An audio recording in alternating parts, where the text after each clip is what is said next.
noite, meu nome é Jane, eu sou estudante de administração no Instituto Federal e faço parte do Instituto Semiárido desde 2014.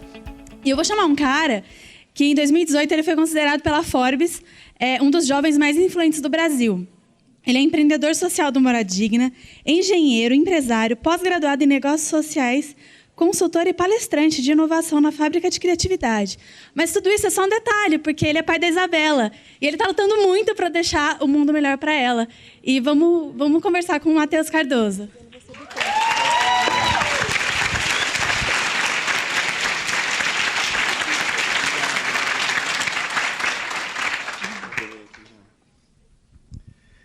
Nossa, tá lotado. Boa tarde, pessoal.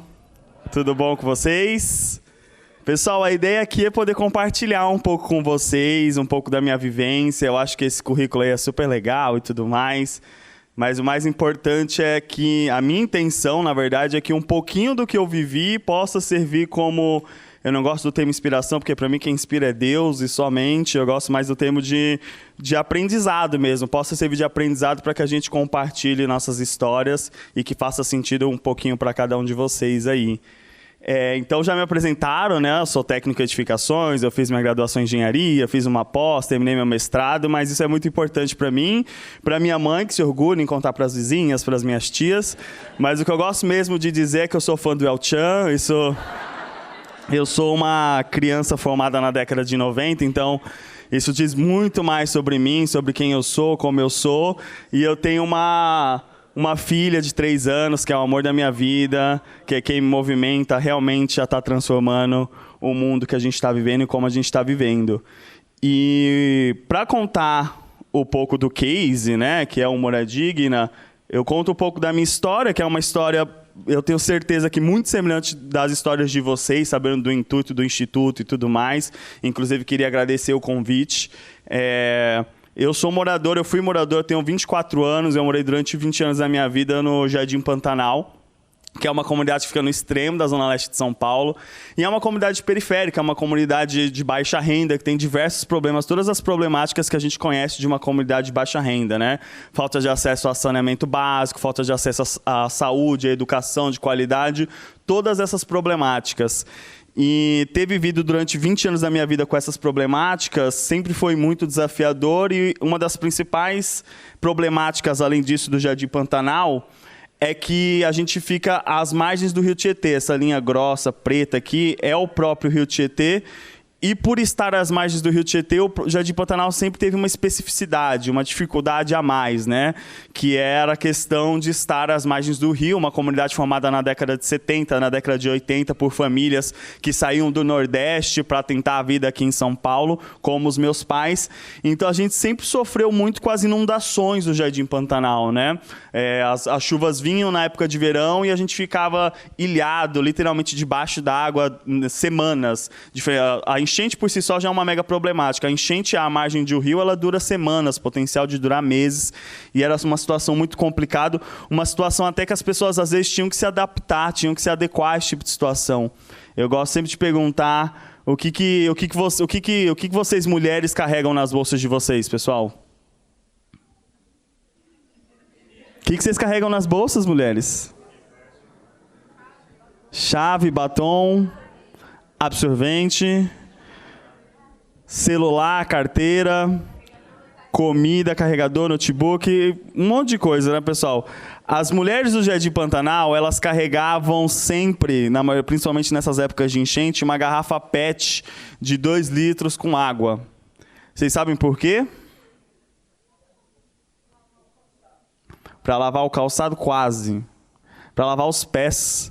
Então, homens e mulheres, na verdade, mas o homem carregava a garrafa debaixo do braço, a mulher geralmente tinha uma bolsa grande e era por isso, porque ela dobrava a calça, passava pela enchente, e depois de passar pela enchente, ela chegava onde acabava a enchente, lavava os pés, desdobrava a calça e ia para o seu compromisso. As pessoas, elas acabam se adaptando a realidades que elas nunca deveriam se adaptar. As pessoas acabam se adaptando a realidades que, na verdade, são problemas estruturais, e que, se a gente não muda esses problemas estruturais, a injustiça ela vai continuar sendo invisível como ela é hoje. Mas o grande problema, na verdade, que a gente enfrentava no Jardim Pantanal e que existe em todas as comunidades de baixa renda, infelizmente, é a insalubridade das residências, né?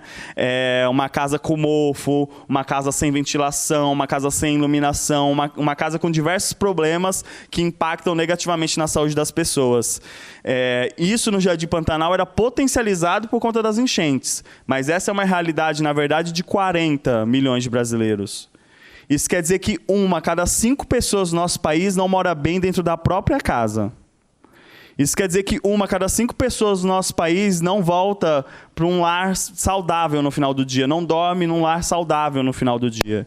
Então é uma problemática muito grave e quando eu passei por essa problemática com a minha família, eu lembro de um episódio muito claro que me marcou e que me faz estar trabalhando do jeito que a gente trabalha hoje, que a gente passou por uma situação de enchente.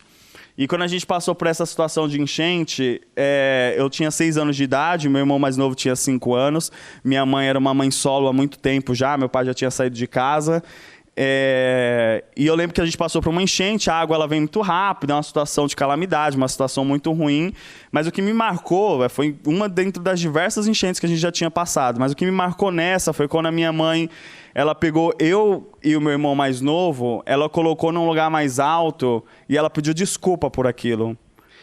Ela pediu desculpa como se aquilo fosse culpa dela, como se ela tivesse que se desculpar por alguma coisa.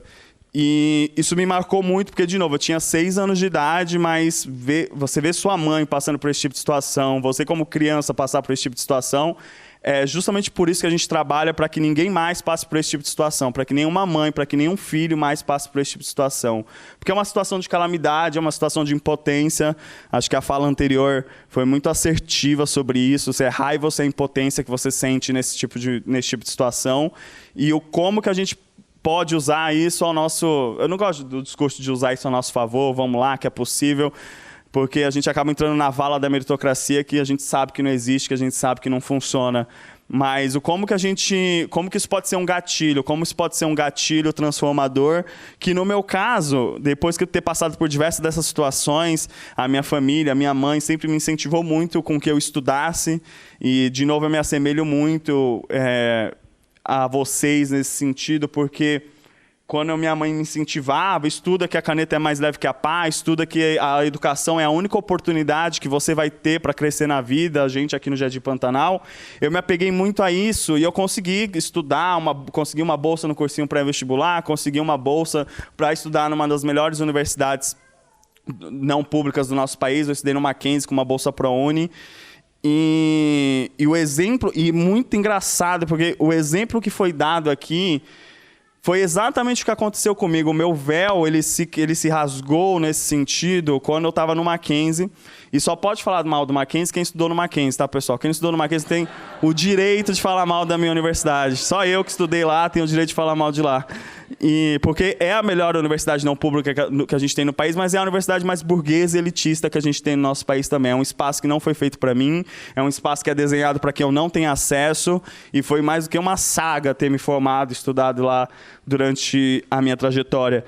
Mas foi quando eu estava estudando lá, que o exemplo que foi contado aqui aconteceu comigo, de que eu fui fazer um trabalho na escola com um amigo meu, na faculdade, e com um amigo meu, e a gente foi para a casa dele fazer o trabalho, e ele me chamou para ir de carro com ele. E o filho da mãe tinha 18 anos. Eu falei, quem tem um carro com 18 anos? Você não fez um catso da sua vida. Como que você tem um carro com 18 anos? E ele tinha ganhado o carro dos pais dele. E me chamou muita atenção. E a gente estava indo no carro para casa dele, aí chegou no apartamento dele, ele abriu um portão, a gente entrou, aí ele fechou o portão de trás, ele abriu o portão da frente. Você está me levando para um bunker? O que é isso? Por que tem tanto portão na sua casa? Foi ali esse foi um dos diversos pontos da minha trajetória, que lá no Mackenzie, em outras oportunidades, que eu entendi que existia um outro jogo, que eu entendi que na verdade existiam outras regras para as pessoas, e que então eu teria que ser 2 vezes melhor, que eu teria que me esforçar 2 vezes mais para poder estar par a par com essas pessoas. E foi a partir dessa oportunidade, foi conseguindo me manter, foi conseguindo estudar nessa universidade, tendo acesso a essa universidade, que eu tive diversas oportunidades que me trouxeram até aqui hoje. Participar de movimentos estudantis, de outras entidades estudantis, foi o que me abriu o mundo, principalmente para o mundo do que é o empreendedorismo social. do que essa nova maneira de se fazer negócio, que nem é mais tão nova, mas poucas pessoas conhecem ainda, que é quando você tem uma empresa que existe para transformar a vida das pessoas. Existe o segundo setor, existe o segundo setor das ONGs tradicionais, existe o terceiro setor das ONGs e existe o setor 2,5, que é esse novo setor, que é uma nova maneira da gente fazer negócio. É uma empresa tradicional que nasceu, que existe para transformar a vida das pessoas. Foi numa palestra como essa que eu fiquei sabendo que era o empreendedorismo social e que literalmente explodiu minha cabeça. Eu vi que a partir daquele momento eu podia pensar, eu podia desenvolver alguma coisa para nunca mais estar nesse tipo de situação, para nunca mais passar por esse tipo de situação, e que fosse algo que pudesse tanto ser minha carreira, mas que pudesse também me ajudar a mudar, a transformar um problema que eu já conhecia há muito tempo, que era o problema das casas insalubres. Então, por conta disso, foi por conta disso que eu resolvi criar o Moradigna, que nada mais é então do que um negócio social que tem como propósito fazer com que as pessoas não morem mais mal dentro das suas próprias casas, que a gente criasse uma solução que pudesse transformar essa realidade. E por isso que eu sempre gosto de contar como que a gente começou o Moradigna, porque para mim esse é um dos principais aprendizados que eu tive na trajetória, que eu gosto de compartilhar para que as pessoas usem esse aprendizado, de que o Moradigna, no final do dia, o que a gente faz é reforma na casa das pessoas. O Moradigna não reinventou a roda, o Moradigna não criou uma nova tecnologia, o Moradigna não fez nada super disruptivo. O que o Moradigna faz é um serviço que existe desde que o mundo é mundo para a população que mais precisa. É isso que a gente faz. Então, é um serviço de reforma. O que tem no serviço de reforma? Material, mão de obra e gestão. Gestão eu achava que sabia fazer por estar estudando engenharia, por estar na faculdade. Mão de obra, o primeiro pedreiro do Moradigna foi o meu padrinho, que topou ser pedreiro do Moradigna achando que era uma brincadeira, achando que ia acabar logo. E o primeiro material... ele me conta isso até hoje. O primeiro material do Moradigna eu parcelei no cartão de crédito da minha irmã, que eu peguei emprestado sem ela saber. Porque, obviamente, se ela soubesse, ela nunca ia me emprestar, eu também não emprestaria. E foi assim que eu fiz a primeira reforma do Moradigna, porque hoje as pessoas sempre me perguntam como que começou, como é que foi no início, e as pessoas, eu sinto, depois de fazer um grande exercício de empatia, que as pessoas elas me perguntam isso esperando a fórmula do sucesso, esperando alguma coisa super diferente que eu fiz e que me trouxe a esses resultados, porque hoje o Moradigna é uma empresa consolidada, a gente já fez mais de 600 reformas, a gente já impactou mais de 2.000 pessoas, já são mais de 2 milhões de reais em faturamento, mas são 3 anos de trajetória e as pessoas perguntam, como é que foi? O que você fez de diferente para eu fazer também?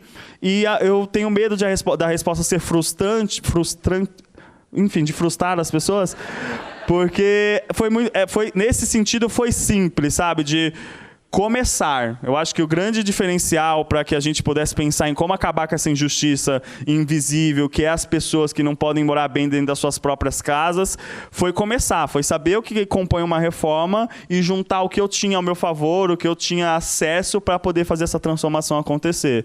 Então, foi assim que o Moradigna começou, com isso a gente fez a primeira reforma, com o dinheiro dessa primeira reforma, eu paguei a primeira fatura do cartão, eu paguei o meu padrinho, a gente fez mais 2, eu continuei pagando o cartão, terminei de pagar meu padrinho, foram 4, depois 6 e hoje são 600. Então, foi assim que começou o Moradigna. Não tive um patrocínio, não teve uma poupança, não teve um dinheiro de rescisão que eu juntei. Não, eu era um estagiário ferrado, na verdade. Quando eu falei para minha mãe que o sonho da minha mãe, como mãe nordestina, negra, mãe solo, que veio do Nordeste tentar a vida em São Paulo, era que eu arrumasse um emprego CLT, que eu ficasse ali pro resto da vida, com seguro de vida, com os planos de saúde, VA, VR. E eu tinha isso no meu estágio, quando eu falei para ela que queria sair para empreender o Moradigna.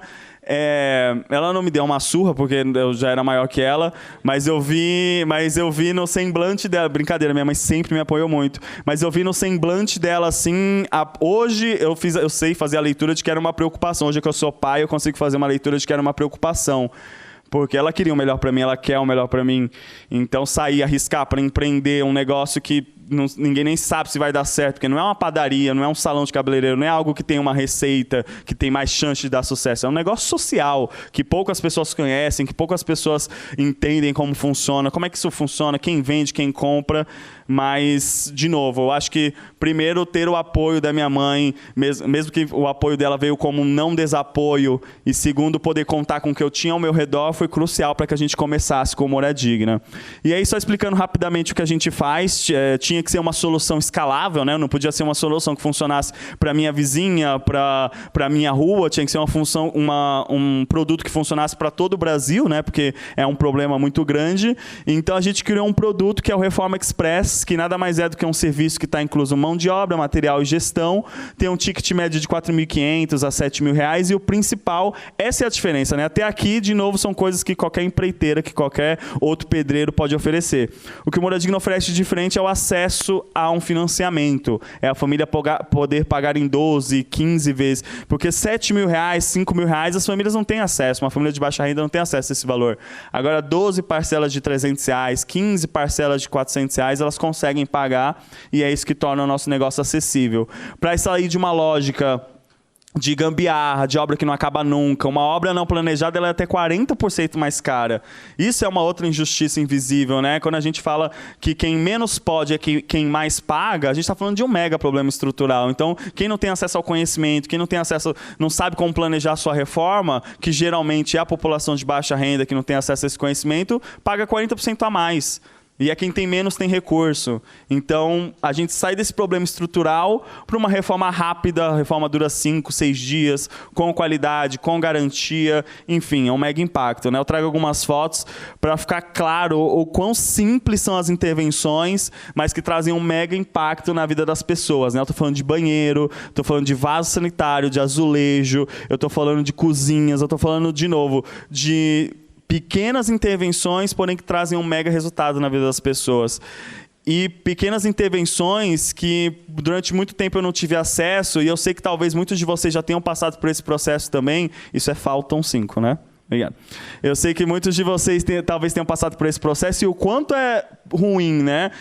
Uma vez eu escutei um feedback de uma mãe que fez a reforma com a gente, e depois de 2 meses, foi uma das primeiras reformas, depois de 2 meses ela foi lá no Moradia Digna, ela queria falar comigo, e eu fiquei preocupado, porque, putz, será que alguma coisa deu errado na obra? Ninguém nunca veio aqui depois que a obra acaba. E ela falou, não, eu vim aqui porque eu queria te agradecer, porque a minha bebê de 2 meses tinha pneumonia, eu vivia no médico com ela e ela não ficava boa. E depois que vocês fizeram a reforma no quarto, que tiraram a umidade, ela nunca mais teve nenhum surto de pneumonia. Então eu vim aqui agradecer. E foi aí que caiu uma das primeiras fichas que caiu para mim do Moradia Digna, do potencial que tem você morar numa casa boa. Desde esse acesso, desde você ter uma saúde melhor, até uma outra mãe de família que a gente fez. Era um quarto só, onde dormiam as 5 pessoas da família. A gente dividiu os quartos e abriu 2 janelas para ter ventilação, uma em cada quarto.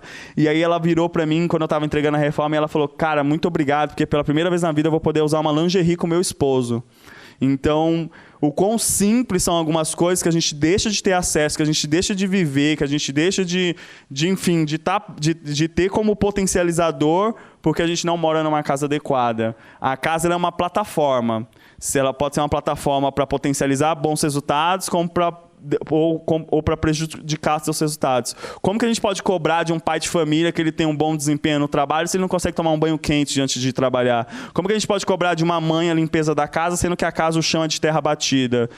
A gente não pode ter esse tipo de cobrança. A gente tem que ter muita empatia para entender essa realidade e, a partir dessa realidade, tentar fazer alguma coisa.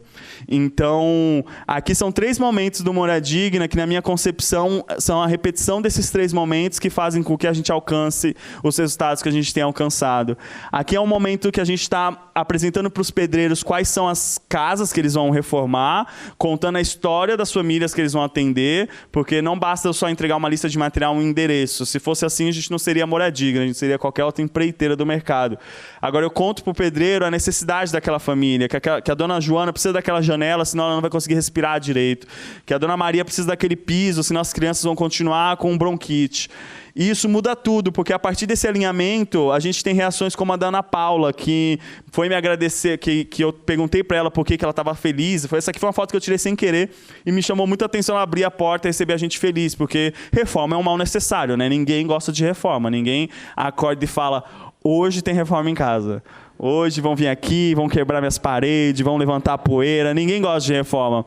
E o pessoal tem muito problema. Quem aqui já fez reforma em casa? Levanta a mão. Quem aqui já teve problema com o pedreiro? Levanta a mão. Mais pessoas tiveram problema com o pedreiro do que fizeram reforma nas suas casas.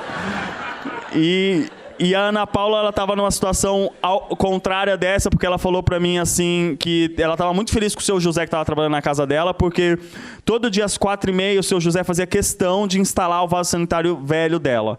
O seu José tinha a obrigação de, no 5º dia da reforma, instalar as louças, o chuveiro, as louças, a elétrica e ir embora.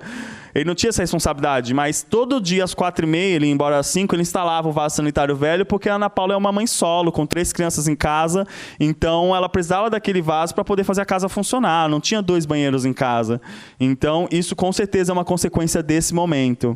E por último aqui, quando a gente alugou uns radinhos walkie-talkies para melhorar a comunicação no Moradigna, porque era péssimo o sinal de celular, e a gente, ainda bem que a gente alugou, porque foi um fracasso, mas a gente pegava a frequência do tráfego, pegava a frequência da polícia, só não pegava a nossa frequência. E aí, só que aqui tá todo mundo muito feliz com essa conquista da empresa, né? E eu parei para refletir que no final do dia eu sou um empreendedor do Moradigna, é uma conquista da minha empresa, eu tenho que estar feliz. Agora, quais são os reais momentos de felicidade que a gente tem como time, como equipe, pelas conquistas que a gente tem nas nossas organizações? Seja isso num trabalho de escola, seja isso numa empresa, seja isso em qualquer outro lugar. E, de novo, para mim, são esses 3 momentos que fazem com que o Moradigna aconteça, e a provocação que eu queria deixar para vocês é essa. Quais são os reais momentos? Como que a gente faz para fazer com que esses momentos aconteçam? E, principal, para fechar, eu não gosto quando me convidam, e quando, ainda bem que isso não aconteceu aqui, eu tenho certeza que isso não aconteceria aqui, mas muitas vezes eu recebo o convite de, Matheus, vai lá, que você vai como case de inspiração, que não sei o que, se você é capaz, todo mundo é capaz. Aí eu não vou, porque não é assim que funciona. Porque eu sou a construção de diversos privilégios que eu tive ao longo da minha vida. Eu sou a exceção, infelizmente, eu sou a exceção da exceção da exceção. De ter tido uma família que me apoiou, de ter tido uma família dentro de casa, meus pais são separados, mas meu pai sempre me apoiou também, de ser homem numa sociedade totalmente machista é um privilégio também, de não ter que me preocupar com trabalhar até os meus 18 anos de idade foi outro privilégio. Então, foi a construção desses privilégios que me trouxeram até aqui. O questionamento que eu queria deixar para vocês, além do case, além de como vocês podem usar isso de aprendizado, é como que a gente usa os privilégios que a gente tem para romper essas barreiras? Como que a gente usa os privilégios que a gente tem para acabar com essas justiças invisíveis? Então é isso, pessoal. Muito obrigado.